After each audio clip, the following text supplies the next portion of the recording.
Report ABP Ganga. Bharat और नेपाल के साथ चल रही तनातनी की वजह से दोनों देशों के बीच व्यापार करने वाले लोग परेशान हैं। पिथौरागढ़ में नेपाल सीमा से सटे ऐसे कितने ही गांव हैं जिनका रोजगार इस तनाव की वजह से ठप पड़ा है। देखिए नेपाल बॉर्डर से हमारी ये खास रिपोर्ट।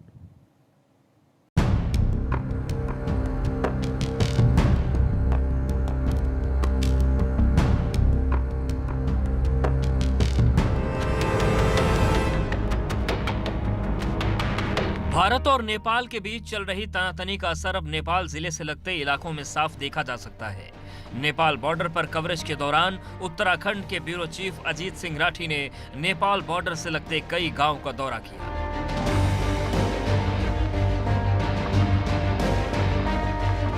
कुमाऊं के धारचूला इलाके की ऊंचाई वाले क्षेत्रों में कीड़ा जड़ी का बेशुमार भंडार है।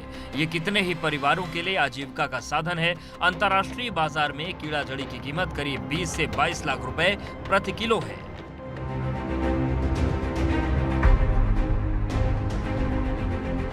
नेपाल सीमा पर ऐसे कई गांव हैं जिनका व्यापार भारत और नेपाल के संबंधों में आई खटास की वजह से ठप हो गया है। मैं यहाँ ब्यास घाटी के बुधी गांव में हूँ और बुधी गांव से आगे छिया लेक और उसके आगे फिर काला पानी का एरिया शुरू हो जाता है। तो सरहद पर जो नेपाल, चाइना और इंडिया के बीच जो चल रहा है तो उसके बारे में आपको यहाँ के ग्रामीणों से मुखातिब कराते हैं और उन्हीं से पूछते हैं कि वो क्या उसके बारे में सोचते हैं और किस तरह का फ़र्क पड़ता है। तो आप अपना नाम बताइए। सुनीता रायपा। सुनीता, आपको पता है यहाँ क्या हो रहा है? आजकल तो मतलब यहाँ चाइना और उसमें लड़ाई का हो रहा है, इसलिए हमारे गांव में जैसे बहुत वो नुकसान हो रहा है लॉकडाउन से भी, और इस बार पता नहीं काम काज भी ऐसे हो रहा है। तो व्यापार पर भी फर्क पड़ रहा है? व्यापार पर भी बहुत फर्क पड़ रहा है। आप अपना नाम बताइए। प्रकाश सिंह रायपा। प्रकाश जी, क्या है, आपको क्या समाचार हैं आपके पास, किस तरह की सूचनाएं हैं? जैसे चाइना और इंडिया का युद्ध के बारे में तो सुनाई दे रहा है कि, और नेपाल भी अलग से वो कर रहा है, और इसके बाद जो चाइना इंडिया का व्यापार चलता था वो थोड़ा कम हो गया, बंद हो किस तरह गया। का व्यापार था? जैसे आना जाना, जैसे कपड़े हपड़े की और इसकी, और उसके बाद बंद हो गया, और उसके पीछे पीछे नेपाल भी हमको करने चाह रहा है। आप अपना नाम बताइए। धर्मेंद्र रायपा। धर्मेंद्र जी। तो आप जानते होंगे किस तरह का तनाव है इस समय? हाँ, आज के माहौल के हिसाब से जैसे आजकल चल रहा है कि आपका ये चाइना से आया हुआ कोरोना महामारी जो चल रहा है कोविड-19, उसको देखते हुए अभी जैसे चाइना हमारा पूरा बॉर्डर बंद हो गया। हम लोग यहाँ बुधी गांव के निवासी मतलब है अभी, तो यहाँ हमारा खुद व्यापार चलता था एक्सपोर्ट इंपोर्ट का चाइना में, और मैं खुद तकलाकोट वहाँ व्यापार करता हूँ।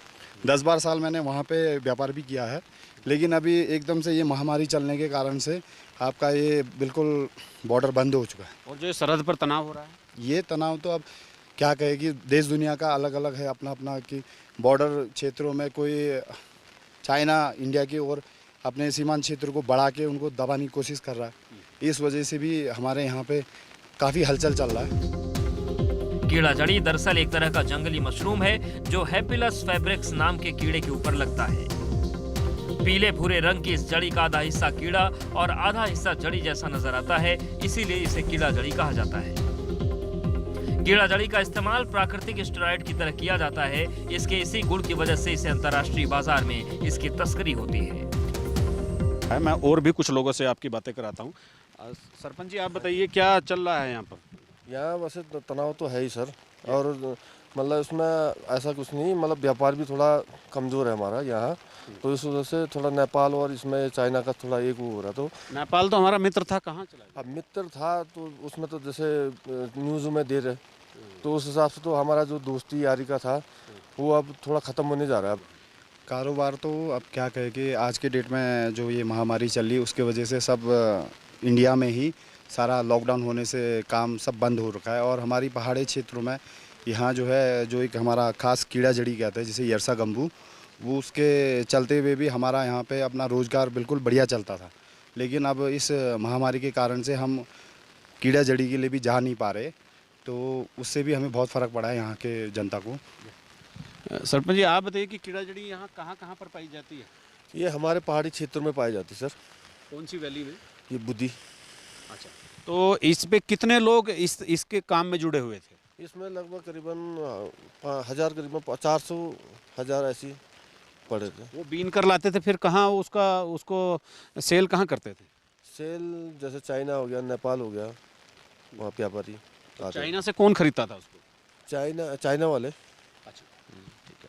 अब आप बताइए मनोज जी, क्या आप इसके बारे में जानते हैं जो व्यापार चलता है? सर इस व्यापार से ये है कि यहाँ का जो पूरा गांव है वो इसी व्यापार से चलता था। ये कीड़ा जड़ी ही बीन के ही इनका व्यापार चलता था, और ये छिपी गंदराइनी जो है ये कीड़ा जड़ी है, इसी से ही यहाँ का व्यापार है, और अन्य कोई व्यापार नहीं है इधर पे। यहाँ पे क्योंकि गांव है, गांव में और कुछ काम है नहीं, खेती बाड़ी है और वही कीड़ा बीनना है। कीड़े बीन के ही यहाँ का व्यापार चलता है। जो कमाई होती है साल भर में, एक ही वो 2 महीने की कमाई है, उधर पे और कुछ नहीं है। जो चाइना से व्यापारी आता था वो पहले नेपाल उतरता था, नेपाल से ही फिर इंडिया आया जाता था, जिससे कि वहाँ पे ठेकेदार आते थे और वही इसको खरीद के ले जाते थे। अब चाइना का भी नहीं आ पाएगा और नेपाल का भी आदमी नहीं आ पाएगा, जिससे कि ये तनाव हो रखा है। अब ये गांव वाले जंगल जाना नहीं चाहते हैं, क्योंकि ये जाएंगे इनकी मेहनत खाली बेकार चली जाएगी, क्योंकि व्यापारी ने तो आना नहीं है नेपाल से, ना नेपाल वाला आएगा ना चाइना वाला आएगा, बॉर्डर तो सब सील हो गए हैं। तो इस वजह से इनको बहुत असर पड़ा है इस साल। व्यास घाटी, कुटी घाटी, धारचूला के कितने ही गांव के लोग लंबे समय से कीड़ा जड़ी का व्यापार करते आ रहे हैं, जिससे इनके परिवार की रोजी रोटी चलती है। मगर चीन और नेपाल के साथ भारत के संबंधों में आई खटास की वजह से इनका कारोबार ठप है। व्यास घाटी से कैमरा पर्सन प्रमोद वाजपेयी के साथ अजीत सिंह राठी की रिपोर्ट, एबीपी गंगा। चीन के साथ लद्दाख